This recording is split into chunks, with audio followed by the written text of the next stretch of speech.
S ಹಾಗೆ viral ಆದಂತಹ ವಿಡಿಯೋದಲ್ಲಿ ಪ್ರಮುಖವಾಗಿ ನಾವು ಗಮನಿಸಿದ್ವಿ ಉಗ್ರನ ಕೈಯಲ್ಲೂ ಮೊಬೈಲ್ ಇತ್ತು. ಪರಪ್ಪನ ಅಗ್ರಹಾರ ಜೈಲಿನಲ್ಲಿ ಉಗ್ರನ ಕೈಯಲ್ಲಿ ಮೊಬೈಲ್ ಇದೆ. ಈ ವಿಡಿಯೋ ವೈರಲ್ ಆದ ಮೇಲೆ ಎನ್ಐಎ ಅಧಿಕಾರಿಗಳು ಅಲರ್ಟ್ ಆಗಿದ್ದಾರೆ.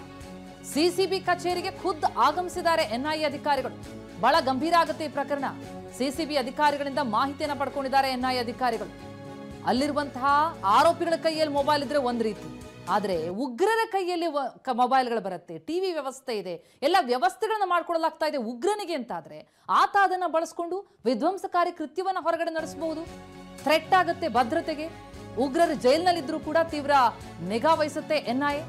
ಜೈಲಿನಲ್ಲಿ ಉಗ್ರ ಸ್ಮಾರ್ಟ್ ಫೋನ್ ಬಳಕೆ ಮಾಡಿರೋದು ಕಂಡು ಬಂದಂತಹ ಹಿನ್ನೆಲೆಯಲ್ಲಿ ಬೆಂಗಳೂರು ಸಿಸಿಬಿ ಪೊಲೀಸರಿಂದ ಈ ಬಗ್ಗೆ ಎನ್ಐಎ ಮಾಹಿತಿಯನ್ನ ಪಡಿತಾ ಇದೆ.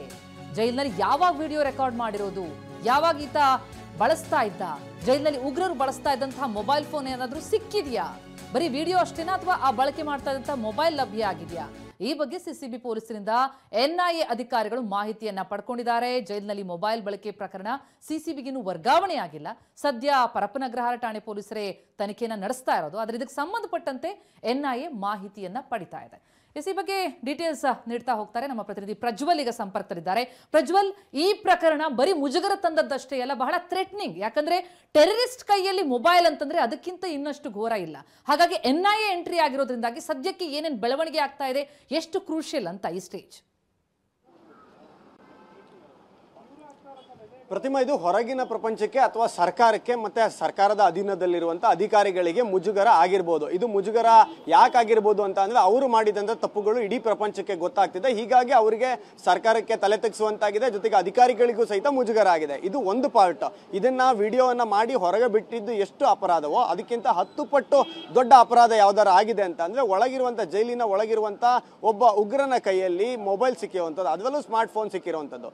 ಈ ಆರೋಪಿಗಳು ಉಗ್ರರೆಲ್ಲ ಏನಿದ್ದಾರೆ ಮತ್ತೆ ಎನ್ಐಎ ಇದುವರೆಗೆ ಏನು ಕೇಸ್ಗಳಲ್ಲಿ ಅರೆಸ್ಟ್ ಮಾಡಿ ಬಂಧಿಸಿ ಅವ್ರನ್ನ ಜೈಲಿನಲ್ಲಿ ಇಟ್ಟಿದೆ, ಇವರೆಲ್ಲರ ಮೇಲೂ ಮಾನಿಟರ್ ಮಾಡ್ತಿರುತ್ತೆ.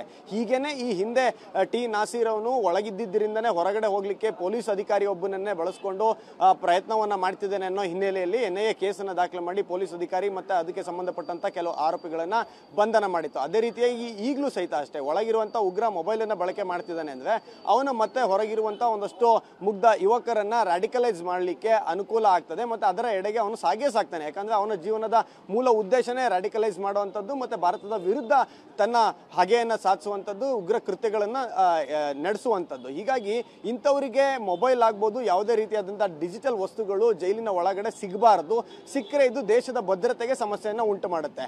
ಆದ್ರೆ ಬೆಂಗಳೂರಿನ ಪರಪ್ಪನ ಅಗ್ರಹಾರ ಜೈಲಿನ ಒಳಗಿರುವಂತಹ ಉಗ್ರರು ಸ್ಮಾರ್ಟ್ ಫೋನ್ಗಳನ್ನ ಬಳಕೆ ಮಾಡ್ತಿದ್ದಾರೆ. ಈ ವಿಡಿಯೋಗಳು ಈಗ ಹೊರಗಡೆ ಬಂದಿರುವಂಥದ್ದು ಎನ್ಐಎಗೂ ಒಂದಷ್ಟು ತಲೆಬಿಸಿ ಆಗಿದೆ. ಹೀಗಾಗಿ ಈಗಾಗಲೇ ಈ ಪ್ರಕರಣವನ್ನ ಇನ್ವೆಸ್ಟಿಗೇಷನ್ ಮಾಡ್ತಿರುವಂತಹ ಪರಪ್ಪನ ಅಗ್ರಹಾರ ಪೊಲೀಸರಿಗೆ ಸಿಸಿಬಿಯ OCWನ ಅಧಿಕಾರಿಗಳು ಸಾಥನ್ನ ಕೊಟ್ಟಿದ್ರು. ಅವರು ಒಂದಷ್ಟು ಮೊದಲನೇದಾಗಿ ಧನ್ವೀರನ್ನ ಕರೆದುಕೊಂಡು ಬಂದು ವಿಚಾರಣೆ ಮಾಡಿ ಒಂದಷ್ಟು ಹೇಳಿಕೆಗಳನ್ನ ಕಲೆ ಹಾಕೊಂಡಿದ್ರು. ಮತ್ತೆ ಈ ಒಂದು ಇನ್ವೆಸ್ಟಿಗೇಷನ್ ಕೇವಲ